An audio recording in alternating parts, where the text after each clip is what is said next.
ప్రకాశం బ్యారేజ్లో boat ఢీకొట్టడం వలన దెబ్బతిన్న 69వ number gate మరమ్మతుల కోసం నీటిపారుదల గేట్ల నిపుణులు కన్నయ్య నాయుడుతో కలిసి ఘటనా స్థలాన్ని పరిశీలించారు.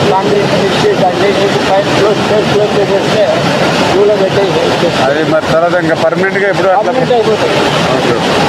మీరు కోఆర్డినేట్ చేసుకోండి. అప్పటికి ఎల్లుండికి మన గేట్లు ఎక్కించి ఉంటాయి, అది కూడా తగ్గుతుంది కాబట్టి ఆ పడవలు లాగేసి పని కూడా ఇంక ఎల్లుండి పెట్టుకోవాలండి బయట.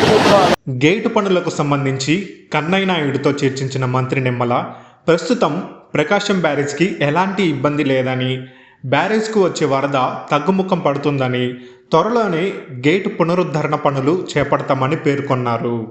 బ్యారేజీ అంటే ఇది తెలుగు జాతి ప్రజల ఆస్తిని, అందులో కూడా పర్టికులర్గా టంగుటూరి ప్రకాశం పంతులు గారు పేరు పెట్టుకున్నటువంటి బ్యారేజీ ఇది. లక్షలాది ఎకరాలకు సాగునీరిస్తూ లక్షలాది మంది ప్రజల దాహార్తిని తీర్చేటువంటి బ్యారేజీ ఇది.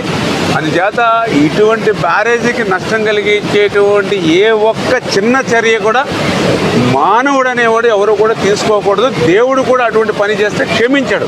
అందుచేత ఆ విషయం మీద కూడా మేము తర్వాత ఆలోచన చేస్తాం. ముందు ఇమ్మీడియట్లీ జరిగినటువంటి ఇబ్బంది ఏదైతే ఉందో దాన్ని క్లియర్ చేసి, ఒక పడవ అయితే క్రిందికి కొట్టుకుని పోయిందని చెప్తూ ఉన్నారు. ఆ గ్యాప్లోంచి మిగిలింది కూడా ఏంటనేది కూడా మనం ఎంక్వైరీ చేసుకుని దాన్ని కూడా పడవలను తీయడానికి కూడా ఏజెన్సీని కూడా ప్రమోట్ చేసుకుని ఇప్పుడు ఆల్రెడీ 11,40,000 క్యూసెక్ల వరకు కూడా ఇప్పుడు వాటర్ ఫ్లో ఉంది. కాబట్టి రేపటికి కొంచెం తగ్గుముఖం పడుతుంది, ఎల్లుండికి ఇంకా తగ్గుముఖం పడుతుంది అనేది మాకు ఉన్నటువంటి ఫోర్కాస్ట్ ద్వారా అంచనా ఉంది.